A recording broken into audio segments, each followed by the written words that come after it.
ये थे मोहम्मद अनस खैराबादी जो आपके सामने नाते पाक पेश कर रहे थे। हजरत गिरामी कद्र हमारे दरमियान मेहमाने खुसूसी की हैसियत से कोपागंज के चेयरमैन मोहतरम अरशद रियाज साहब तशरीफ फरमा है। आपकी आमद हिफ्ज़े कुरान करीम के मुसाबके के सिलसिले के दरमियान हुई थी, लिहाजा उस सिलसिले को तर्क करना या बीच में रोकना मुनासिब नहीं ख्याल किया गया। सो आप तशरीफ ले आए और हमारे दरमियान आप तशरीफ रखते हैं। हकीकत यह है कि आप जैसे नौजवान और फ़आल रहबर इस कौम की फी ज़माना शदीद ज़रूरत है। कोपागंज की सरजमीन बड़ी खुशनसीब वाक़े हुई है कि कहतुर रिजाल के इस दौर में इस सरजमीन को एक ऐसा रहनुमा मैसर आया है जो अपनी आवाम के साथ, अपने लोगों के साथ, उनके हर दुख सुख में, उनकी हर ज़रूरत में हमा वक्त हमा लिहाज से शरीक रहता है। आज के इस प्रोग्राम के इनेकाद में भी आली मर्तबत चेयरमैन साहब का बेशबहा ताउन शामिल है। मैं अपनी जानिब से आज के इस प्रोग्राम की इंतजामिया की जानिब से आपका शुक्रिया अदा करता हूं कि आपकी बेलौस मोहब्बतों और बेगरज ताउन के तुफैल ही आज का ये अजीमुशान प्रोग्राम मुनक़िद करना मुमकिन हो सका। बहुत बहुत शुक्रिया और बहुत बहुत खुश आमदेद आपका आज के इस प्रोग्राम में। हमें उम्मीद है कि जैसा कि माजी के अय्याम में आपने अपनी सरजमीन के लिए, अपने लोगों के लिए ताउन पेश किया है, जिस तरह आप उनकी ज़रूरतों में उनके शाना बशाना खड़े रहे हैं, जिस तरह आपने हर मरहले में उनकी मुआवनत की है, मुस्तकबिल के अय्याम भी आपसे इससे ज्यादा बेशबहा और इससे कहीं ज्यादा अजीमुशान खिदमात का मुशाहदा करेंगे। हकीकी मानों में एक लीडर, एक रहबर, एक रहनुमा वही होता है जो कौम के सुख में भले न शरीक हो लेकिन उनके दुख और उनकी जरूरतों में उनके पास मौजूद रहे। आज शायद आपको कहीं जाना भी है, कोई जरूरत भी है आपको, लेकिन उसके बावजूद आप इस प्रोग्राम में तशरीफ ले आए, इंतजामिया की दावत पर लब्बैक कहा और काफी वक्त से वो हमारे दरमियान मौजूद हैं। ये आपकी अपने अवाम के साथ मोहब्बत की दलील है, ये आपकी अपने लोगों के साथ लगाव की दलील है, ये आपकी अपने ओहदे के तई खुद सरफगी और डेडिकेशन की दलील है। और कोपागंज की आवाम आपसे ये उम्मीद करती है कि आप इसी तरीके से उनकी उम्मीदों पर खरे उतरते रहेंगे।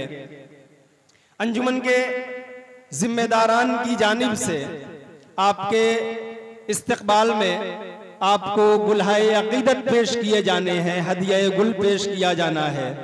मैं अंजुमन हिदायतुल मुस्लिमीन के जनरल सेक्रेटरी मौलाना मोहम्मद साजिद मिसबाही साहब से गुजारिश करूंगा कि आप तशरीफ ले आएं और आज के हमारे इस प्रोग्राम के मेहमान खुसूसी मोहतरम अरशद रियाज साहब को गुलदस्ता पेश करते हुए इस प्रोग्राम में उनका इस्तकबाल फरमाएं, उनका एजाज फरमाएं, उनकी तकरीम फरमाएं। मोहतरम अरशद रियाज साहब, चेयरमैन कोपागंज।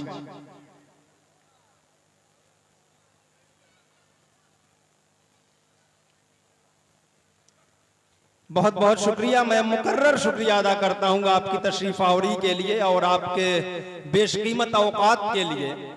हजरात, जैसा कि ऐलान किया गया था कि नाते पाक के बाद हम सदरे मोहतरम के हुजूर हाजिर होंगे।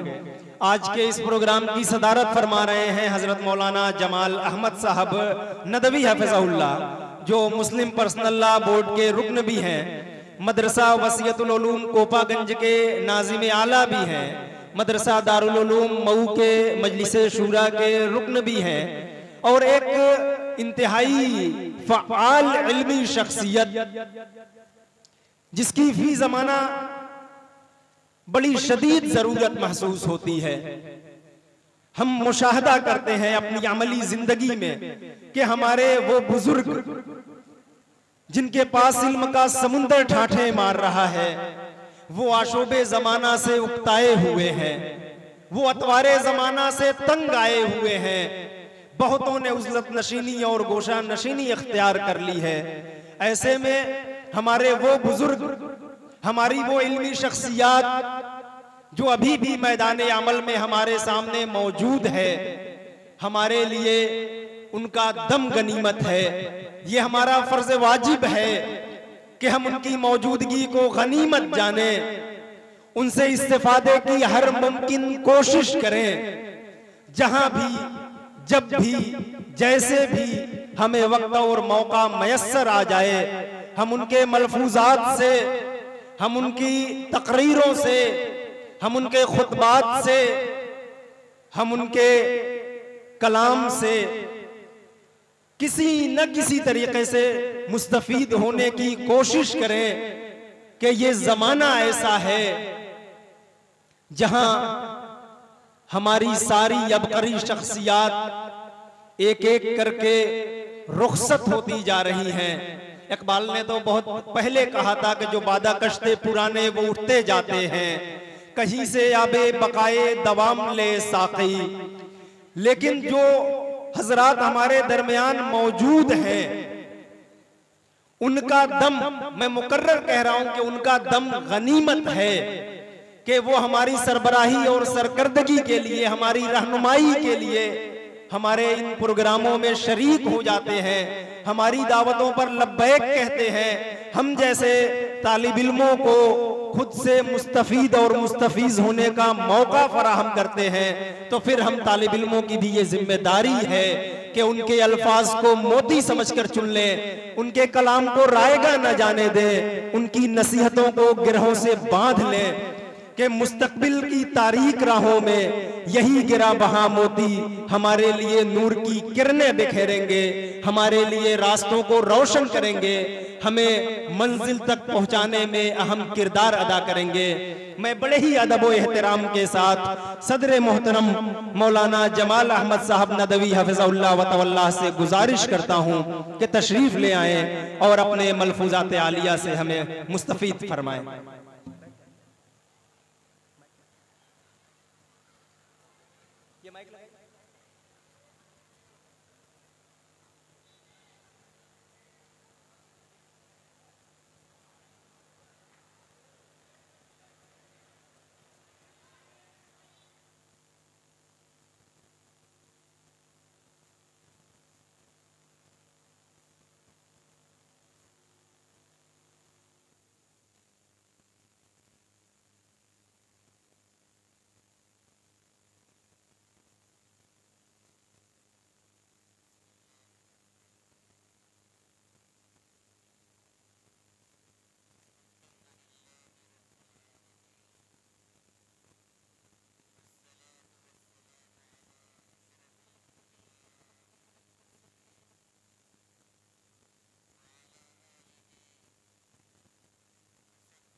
बुजुर्गान मोहतरम, दानिशवरान किराम,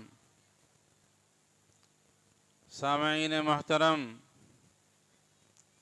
और अज़ीज़ छोटे छोटे बच्चों, पर्दा नशीन ख़वातीन इस्लाम, प्यारी माओं और बहनों, आज के इस मुसाबक़ती प्रोग्राम में शिरकत करते हुए जो खुशी और मसरत हमारे दिल के अंदर हो रही है, अल्फाज के ज़रिए से उसका इजहार बहुत मुश्किल है। इस तरह का प्रोग्राम कौम व मिल्लत के लिए बेदारी का बाइस होता है। मुर्दा दिल जिंदा होते हैं, सोए हुए लोग बेदार हो जाते हैं। ये मौका और ये प्रोग्राम हमारे लिए इंतहाई अहमियत का हामिल है। इस प्रोग्राम में 3 फ़रएँ हैं। एक मुसाबका गुज़र चुका जिसका ताल्लुक़ हिफ्ज़ कुरान पाक से था। दूसरा मुसाबका सीरत खुलफ़ाए राशिदीन के ताल्लुक़ से है और तीसरा इस्लामी सीरत रसूल करीम सल्लल्लाहु अलैहि वसल्लम के ताल्लुक़ से तकरीर का है। 3 मौजू सामने हैं, किसको इख्तियार किया जाए और किस पर कुछ बात और गुफ्तगू आगे बढ़ाई जाए, एक मुश्किल अमल है। दूसरी तरफ वक्त की तंगदामानी हमारे दरमियान हायल है। हमारा एक लंबा चौड़ा तारुफ भी कराया गया, उसमें भी वक्त सर्फ हुआ और मैं उम्मीद करता हूं कि शायद हमारी तकरीर उससे भी मुख्तसर होगी। तकरीर क्या, बस एक सदारत का मनसब हमारे कांधों पर डाला गया और उस जिम्मेदारी को निभाने का मौका आया है। और जाहिर है कि ये ऐसा मौका है कि जिन नौजवानों ने इस जलसे को कायम किया है उनकी दिल खोल कर हौसला अफजाई की जाए, हिम्मत अफजाई की जाए। ये प्रोग्राम कोई आसान अमल नहीं है, कोई खेल और तमाशा नहीं है। ये मुंतज़मीन किन किन मरहलों से गुज़र कर यहाँ तक पहुँचते हैं, हम और आप उसका तसव्वुर नहीं कर सकते। उनकी रात की नींदें उनकी हराम हो जाती हैं। कौन कौन से मसले उनके सामने होते हैं, हम आप उसका तसव्वुर नहीं कर सकते हैं। कभी कुछ हालात इतने नाजुक हैं, इतने नागुफ्ताबे हैं कि किस वक्त क्या सूरत हाल पेश आ जाएगी हम आप उसको बयान नहीं कर सकते। रात और दिन उसका मुशाहिदा हम करते हैं। बहरहाल कुरान पाक अल्लाह का कलाम है। कुरान पाक हिदायत की किताब है। कुरान पाक से हमारे ज़िंदगियों में नूर और रोशनी पैदा होती है। कुरान पाक जिसके बारे में हुदल लिन्नास कहा गया है, ये हिदायत की किताब है। हमने कुरान ही को छोड़ दिया है, हमने कुरान की तालीमात को तर्क कर दिया है। कुरान अमली ज़िंदगी से निकल चुका है और बग़ैर कुरान को मजबूती से थामे हुए हमारा बेड़ा पार नहीं हो सकता है, हमारी ज़िंदगी नहीं संवर सकती है। हम सच्ची ज़िंदगी जो अल्लाह और उसके रसूल सल्लल्लाहु अलैहि वसल्लम को मतलूब है नहीं गुजार सकते हैं। हमने कुरान को ताक़ों की ज़ीनत बनाया है। कुरान की तालीमात पर गौर करने, उसके मानी, उसके मफ़हूम, उसकी हिदायत को समझने का हमारे पास मौका ही नहीं है। फजूल जान के जिसको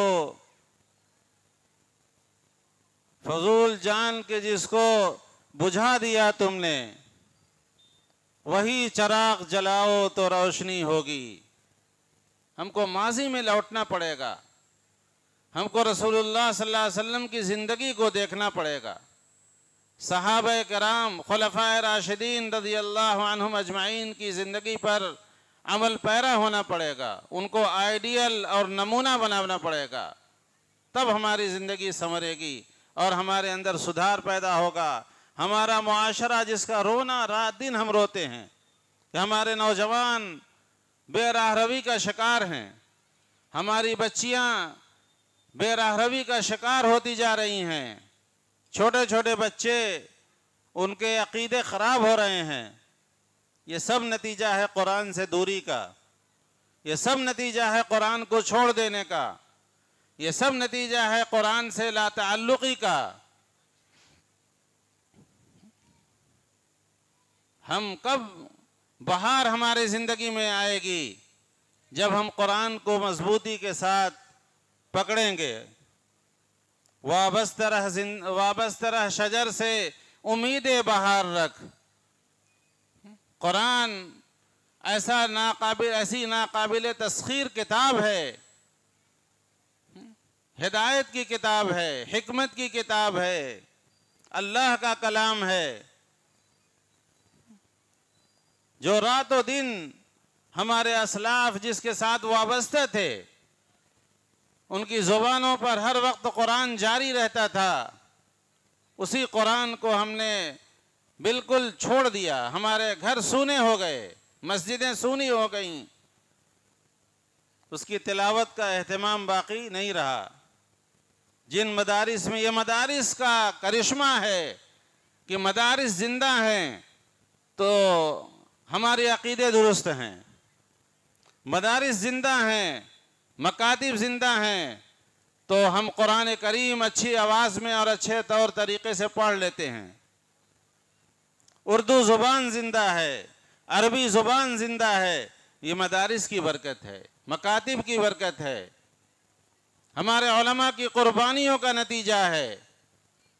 हमारे असलाफ ने अगर कुर्बानियाँ न पेश की होती तो इन मदारिस का, इस मदारिस इस्लामिया का जाल हमको जो नज़र आता है वो आज नज़र ना आता।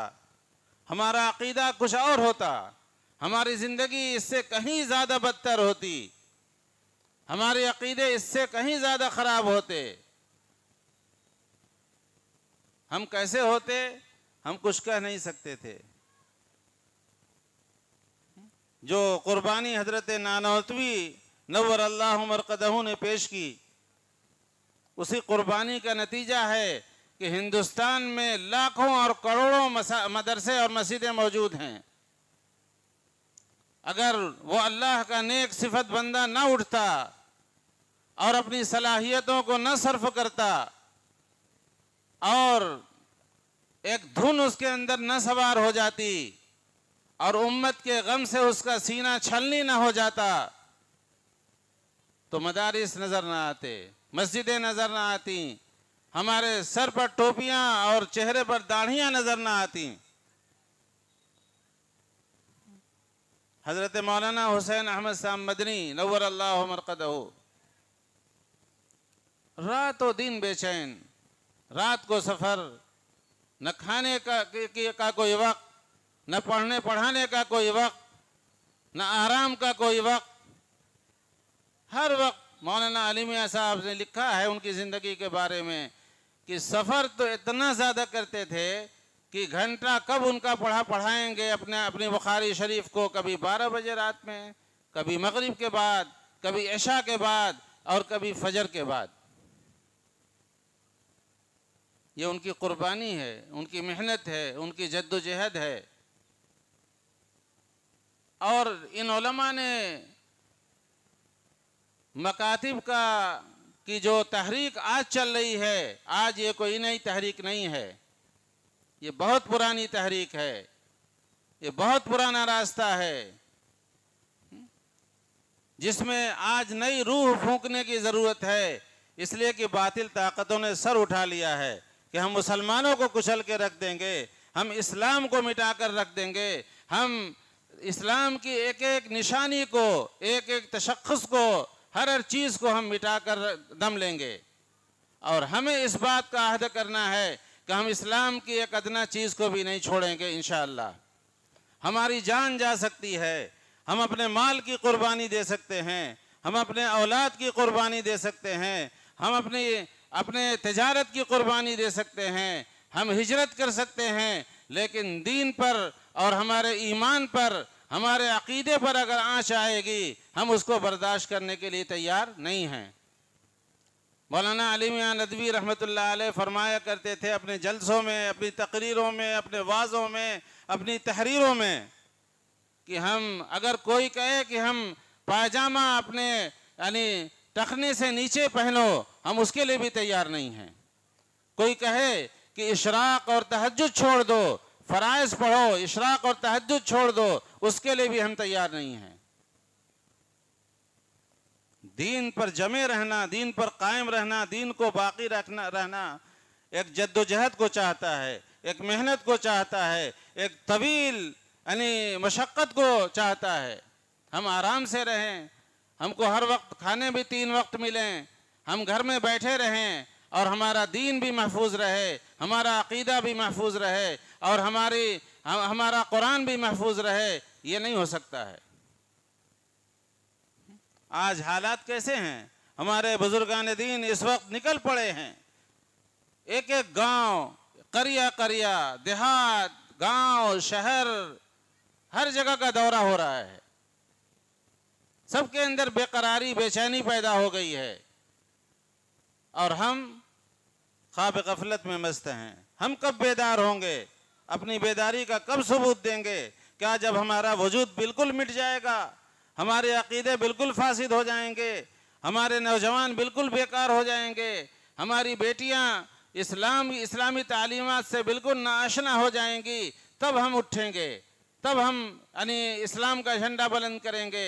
कोई हमारी बात सुनने वाला नहीं होगा, कोई हमारी बात समझने वाला नहीं होगा। इसलिए दोस्तों, बुजुर्गों, बात तो बहुत कहने की है और मजमा देखकर, मजमे की कैफियत को देखकर जी चाहता है कि और गुफ्तगू लंबी की जाए, और कुछ बात की जाए, और अपने नौजवानों से कुछ मुखातब होकर बात की जाए, लेकिन वक्त बहुत तंग है। महदूद वक्त के लिए ये मुसाबकाती प्रोग्राम यानी मुनक़िद हुआ है, एक महदूद यानी मोहलत मिली है वक्त के लिए, इसलिए ज़्यादा बात नहीं हो सकती है।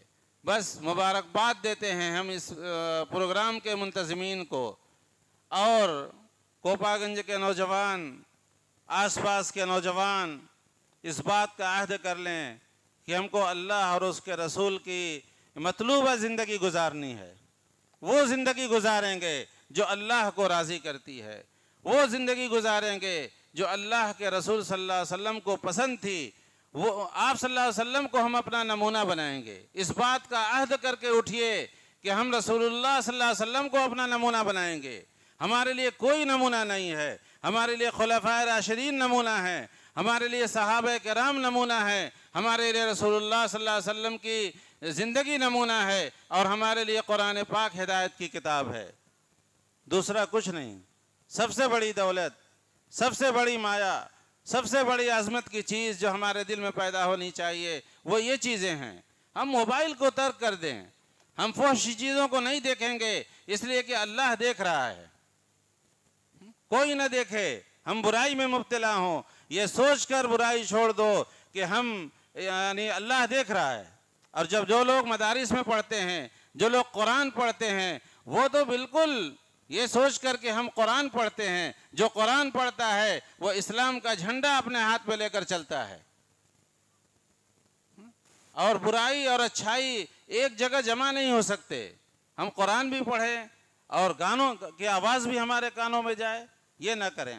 इन सब को अहद कर लीजिए, नौजवान बच्चे, नौजवान बच्चियां, हमारी माएँ बहनें इस बात का अहद कर लें कि हमारा घर इस्लाम का नमूना होगा, इस्लामी तालीमात हमारे घर में पढ़ाई जाएंगी, सलाम का रिवाज दिया जाएगा, अच्छी तालीमात की हमारे घर में यानी रोज़ाना तालीम होगी, अच्छी बातें बताई जाएंगी, अच्छी आदतें सिखाई जाएंगी। हम अपने छोटे छोटे बच्चों को सलाम की आदत डालेंगे, आप सल्लल्लाहु अलैहि वसल्लम छोटों को भी सलाम करते थे। और आप सल्लल्लाहु अलैहि वसल्लम ने फरमाया कि उस शख्स को भी सलाम करो जिसको तुम पहचानते हो, उस शख्स को भी सलाम करो जिसको तुम नहीं पहचानते हो। सल्लिम अला मन अरफ्ता वमन लम तारिफ। ये तालीम है हमारे दीन की, हमारे नबी की, हमारे अल्लाह की। और इसी से हमको सुरखरुई हासिल होगी दुनिया की ज़िंदगी में भी और आखिरत की ज़िंदगी में भी। दोस्तों, आखिरत के लिए जियो, दुनिया के लिए मत जियो, आखिरत के लिए जियो। आखिरत हमारा घर है, जन्नत हमारा ठिकाना है, और मरने के बाद अल्लाह के सामने खड़े होकर जवाब देना है। इसलिए दोस्तों, बुजुर्गों, दस्तबस्ता गुजारिश है कि जो गुजर गई, अब से तौबा कर लो और अपनी ज़िंदगी को सही रुख पर लगा दो, सही रुख पर लगा दो। और उलमा की इज़्ज़त करो, उलमा से मसाइल पूछो, उलमा की कद्र अपने दिलों में पैदा करो और मदरसों का ताउन करो। और जो इस तरह के प्रोग्राम है इसमें बढ़ चढ़ कर हिस्सा लें। इंशाअल्लाह हमारी ज़िंदगियों में, हमारे माशरे में और हमारे समाज में एक खुशगवार इनकलाब पैदा होगा, हम अपनी आँखों से देखेंगे। व आखिर दावाना अनिल हम्दुलिल्लाहि रब्बिल आलमीन।